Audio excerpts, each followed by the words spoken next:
Good evening, everyone, and welcome to another Ask the Coach, brought by Espresso Magazine. So I'm Chris Elphick, Breadfruit Consulting. Now, normally I'll have Valini Jacob with me from Narara Consulting. She's not very well this evening. What I do have is a special guest, Lopez from the Coffee Tree. Welcome. Thank you. Good to see you here. Good to see you. In a minute, I'm going to be asking Lopez to talk about teamwork as it works within Coffee Tree. So, over the last few sessions, we've been focusing on people. It's all very well talking about ideas, but most businesses actually require people to implement those ideas.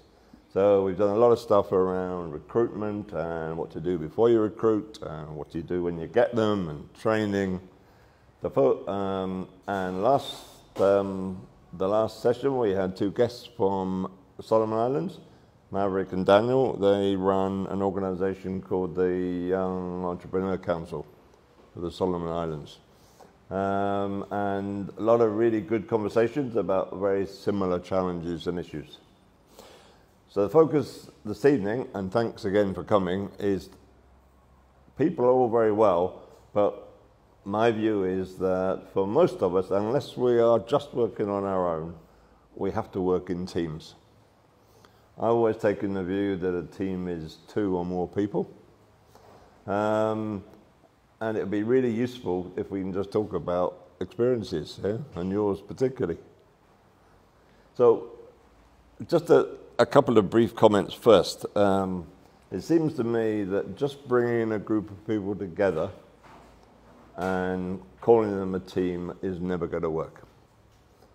Like, if we want to create a football team, we bring a group of people together on day one, they're not a team. They're just a group of people who want to play football. They become a team by putting a lot of effort in. The other point as a coach that I see a lot of with teams is there's a difference between what somebody does in a team. So they may be a chef or a barista, or they may be a goalkeeper, and how they do it.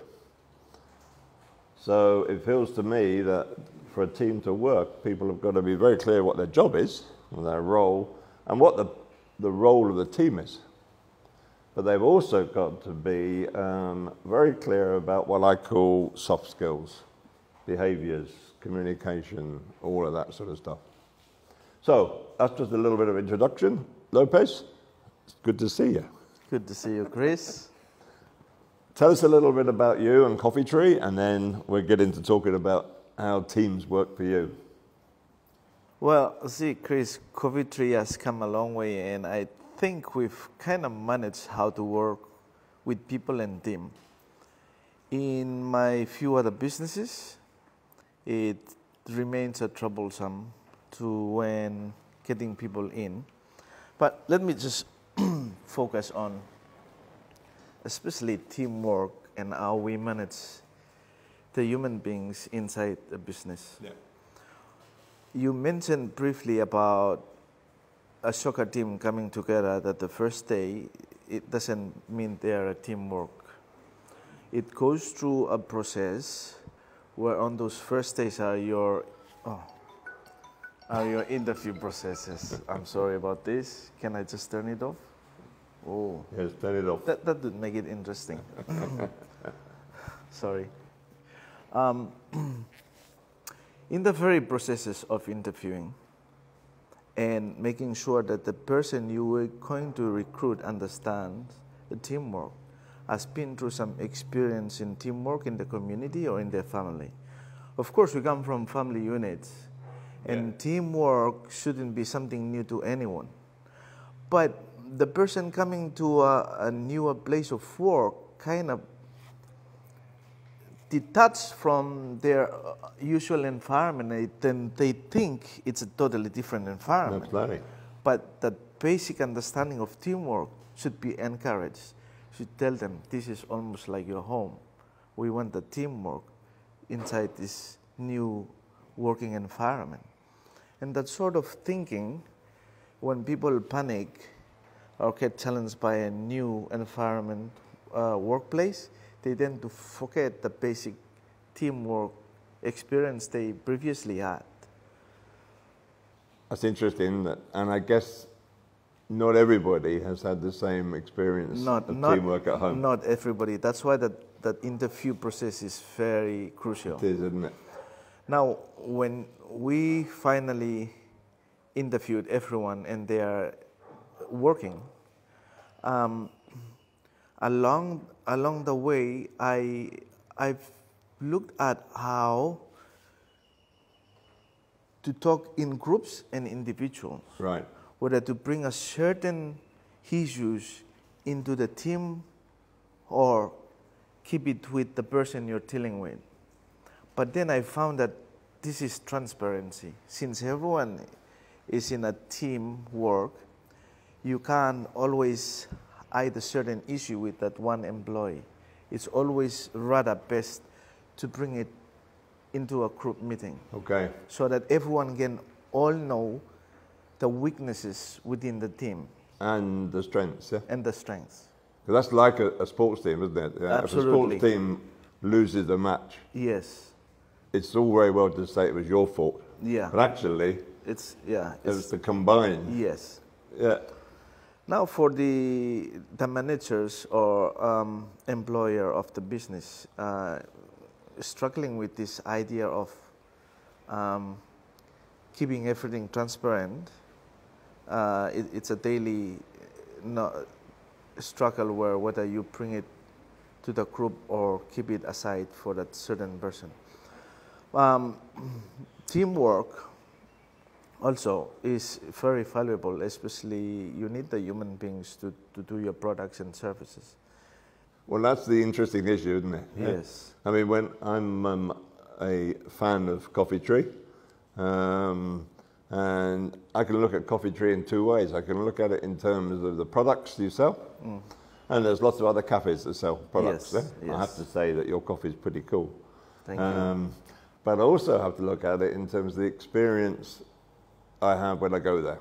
So your team call me by my name, people know what I want, big smiles. Now that is teamwork, isn't it? Yes, Yeah? yes. You could teach people to make coffee. Yes, absolutely. But if they don't behave like that, then the chances are your customers go and find somewhere else where they get that behavior. Yeah. And Chris, that is very important to get the business going smoothly. If you have to be frank with the new guys coming in, whether they fit into the team or not, and Right. you got to do that decision very early on, whether they stay with you and maybe not progress. You have to let them go. That's interesting, isn't it? Yes. And the more you keep them, it can create problems within the teamwork. So even if they've got some skills you want, they might not necessarily be. Exactly. Is that right? Yeah. Right, yeah. I mean, there's a lot of things in play. Positive attitudes, Yeah. honesty, Yeah. work ethics, and all these things plays together. So looking at one employee, there's a lot of things, qualities and values they need to come with into the business. If they don't, and if you see a new person coming in but shows the willingness to work but don't have those values, you can instill those values into them as you go along. Right. Yeah, there are some like that. Okay. Yes. So And that might just be because they've just not had those experiences. exactly. Yeah. Yeah. But they And- can learn them, yeah? Yes. I can tell you my experience with working with people who have very little privilege or opportunity throughout their life, Yeah. and those coming out from institutions, if you like to hear. Which ones make the best team workers? Yeah. Yes. It's usually the guys who have been underprivileged. Interested, eh? Yes. Yeah. And they're the That would guys be who are my always willing to work even harder. Right.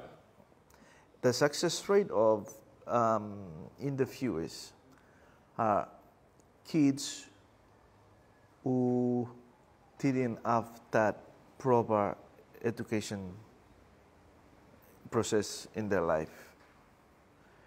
So maybe they feel they are missed out. Maybe when they see an opportunity, they want to grab it and take hold of it and not let go. But that's the reality. A lot of kids coming out from the classrooms that they've been in for years have lost their motor skills. Seriously. That's very sad, isn't it? Very sad. I agree with you. I mean, a lot of them will have lots of knowledge. Yeah, but the motor skills is not there anymore. Absolutely. Yeah. I recently recruited someone from USP. On the first day, he admitted, I can't do this job. Did he say why? That job is too hard for her. And there were 4 other kids in there who haven't been to that level of education, and they're doing their job brilliantly. Because a lot of what we're talking about, I don't know what you think, I don't think it's about education. Yeah? It's about how, you've used the term several times about human beings. Yeah. It's about human reaction. Yes. So human interaction. Yeah? Exactly. It's how we want people to react to each other. You know, we would love to see this level of teamwork all the way through a nation. Yes. Yeah? Yes. It should be happening everywhere, shouldn't it? Mm. And it's when you look at because businesses expect the training institutions to provide us a ready human person to work. But it seems like it's not happening in this country anymore. I wonder if the institutions ever can do that part. I mean, I think the institutions can equip them with knowledge. Yeah? Maybe it's the employers that have got to actually do the other part. Now, it might be a bit controversial and good to talk about, yeah? Yes. But this is about creating, it's the culture, isn't it? Yeah, it's the environment you want within your business. Exactly. So that when people come in, they come into an environment where they feel very comfortable, they feel respected, they feel they're confident in the way they're going to be dealt with. Because your people are confident, yeah? Yeah. I mean, the way your team works with each other when you guys are not there is great. Yes. I mean, I'm sure there are problems behind the scenes, but there is everywhere. Yeah, true. We have little problems, but the major things are in place, and yeah, we continue business as usual. And we continue to provide that hands-on the job training.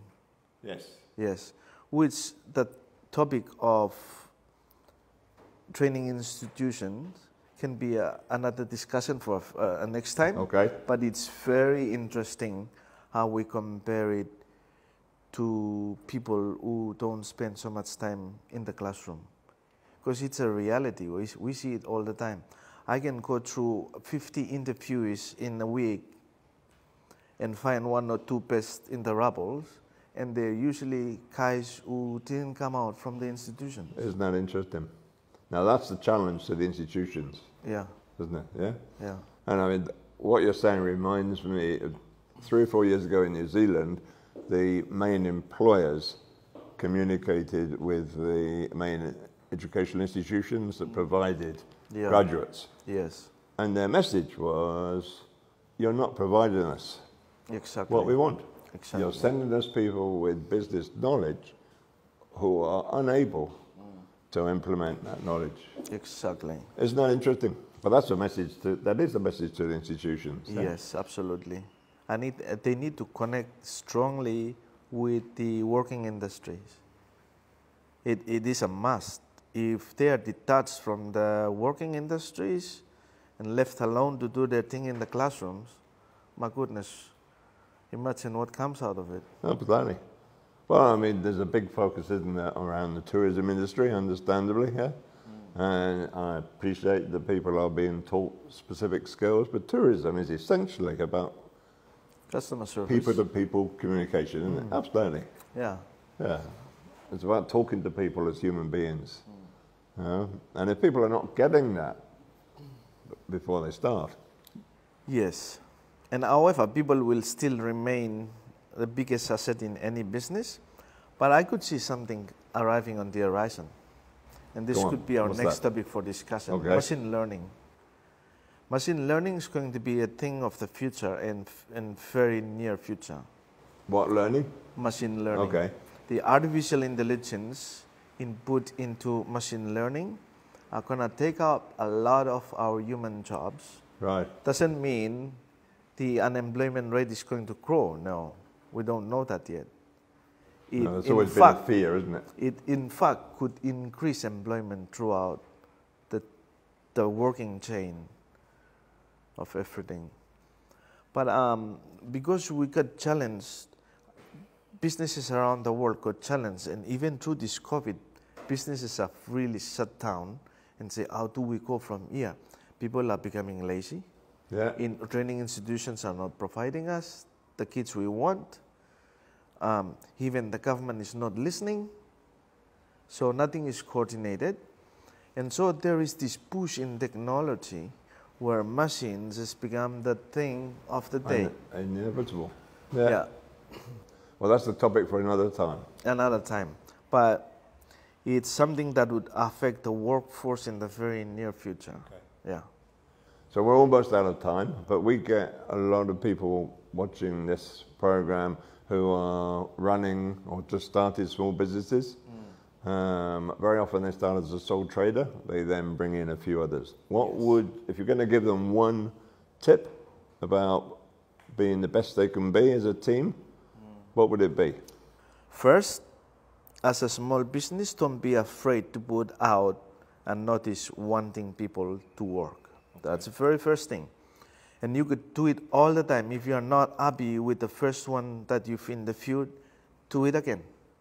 And never stop until you find your right mix in your team. Right. Yes. If you get stuck with the first few, you might not be able to find a nice one out there, still somewhere out there. That would be the first step for any small business. Don't be afraid to put out a vacancy notice saying you want certain person. Second thing for this country, and it is very important given that we've discussed about those skills, performance, and the motor skills, right? Yeah. I've done it a lot to my interviews. When you come in, I want you to hide your qualification paper in the dark somewhere. Just hide it for me. I don't want to see your qualification paper.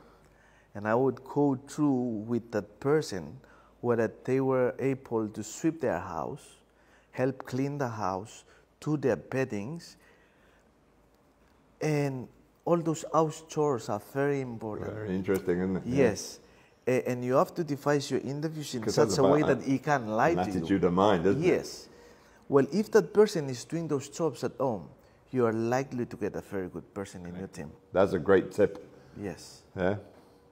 But I love the idea of hiding your qualification paper. I like it too. But it raises, we need to come back to this topic. It does raise issues about how we are educating and what we're educating them for and to do in the future, yeah? Yes. Okay. I mean, that's the strength of the economy, our workforce. Well, the economy doesn't work without it, does it? Exactly.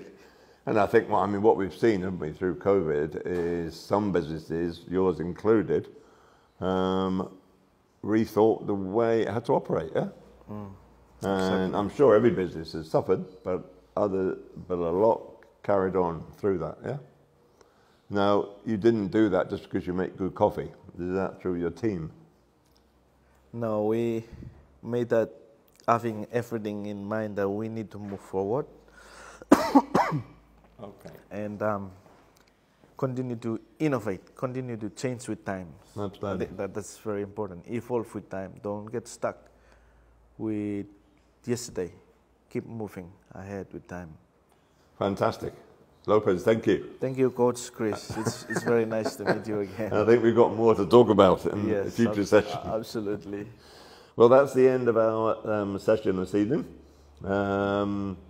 We'll continue this discussion around people because, as Lopez has said, businesses can't survive without them.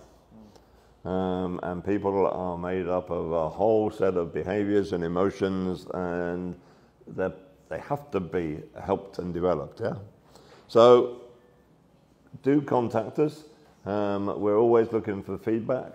And in 2 weeks' time, we'll be back with more guests and continuing these discussions around getting the best out of our people as we grow the economy. And we'll come back to one or two of the challenging issues that Lopez has presented over the next few weeks. Good night, everyone, and thank you. Thank you.